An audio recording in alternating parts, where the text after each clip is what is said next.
Lucas capítulo 14. Aconteceu em um sábado que, entrando ele em casa de um dos principais dos fariseus para comer pão, eles o estavam observando. E eis que estava ali diante dele certo homem hidrópico. E Jesus, tomando a palavra, falou aos doutores da lei e aos fariseus, dizendo: É lícito curar no sábado? Eles, porém, calaram-se. E tomando-o, curou e despediu. E disse-lhes: Qual será de vós o que, caindo-lhe em um poço em dia de sábado, o jumento ou boi, o não tire logo? E nada lhe podiam replicar sobre isto. E disse aos convidados uma parábola, reparando como escolhiam os primeiros assentos, dizendo-lhes: Quando por alguém fores convidado às bodas, não te assentes no primeiro lugar. Não aconteça que esteja convidado outro mais digno do que tu, e vendo que te convidou a ti e a ele, te diga: dá o lugar a este, e então com vergonha tenhas de tomar o último lugar.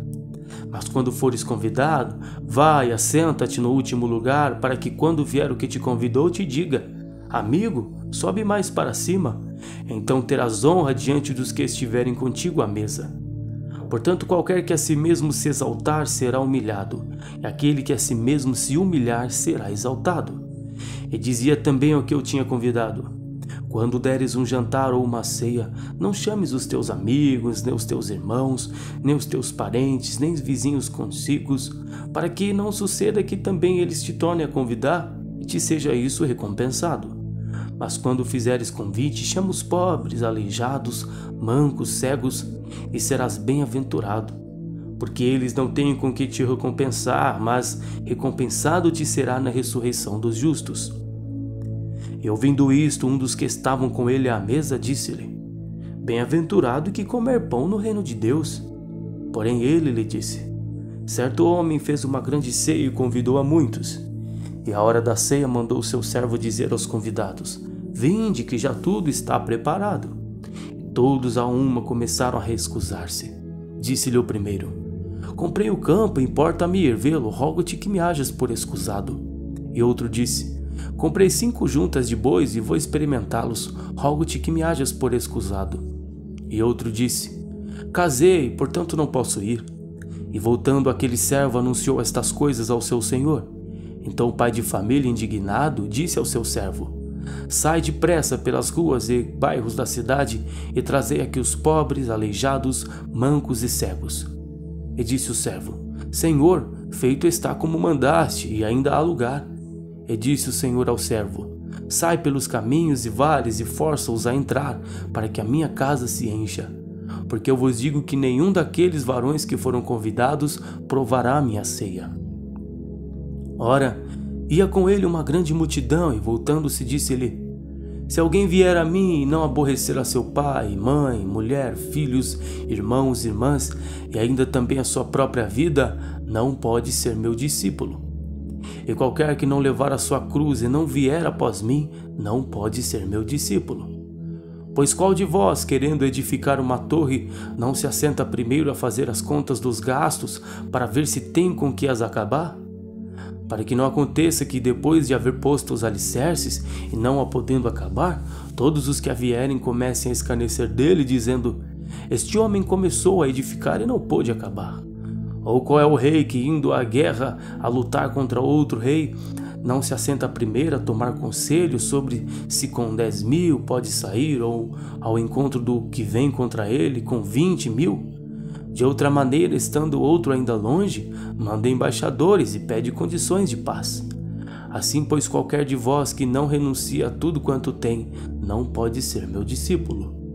Bom é o sal, mas se o sal degenerar, com que se adubará? Nem presta para a terra, nem para o monturo, lança-no fora.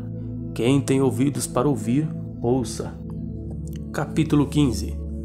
E chegavam-se a ele todos os publicanos e pecadores para o ouvir. E os fariseus e os escribas murmuravam, dizendo: Este recebe pecadores e come com eles.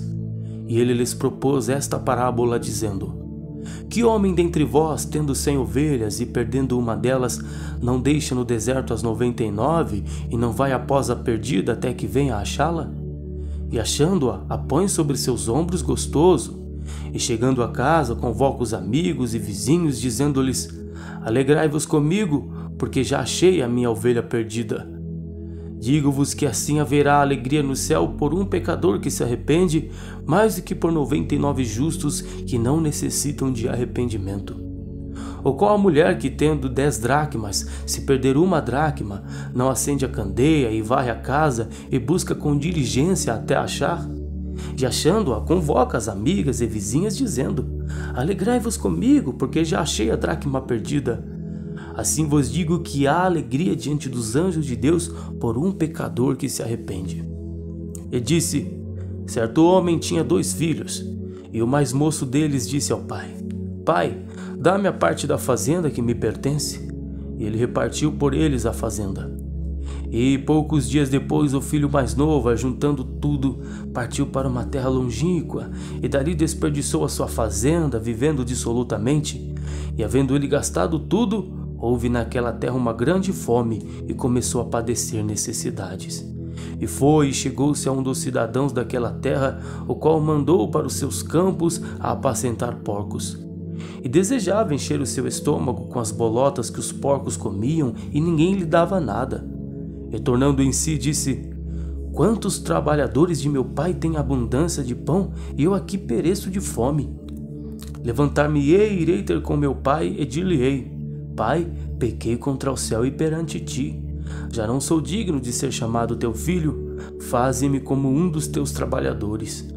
E levantando-se foi para seu pai, e quando ainda estava longe, viu o seu pai e se moveu de íntima compaixão, e correndo lançou-se-lhe ao pescoço e o beijou.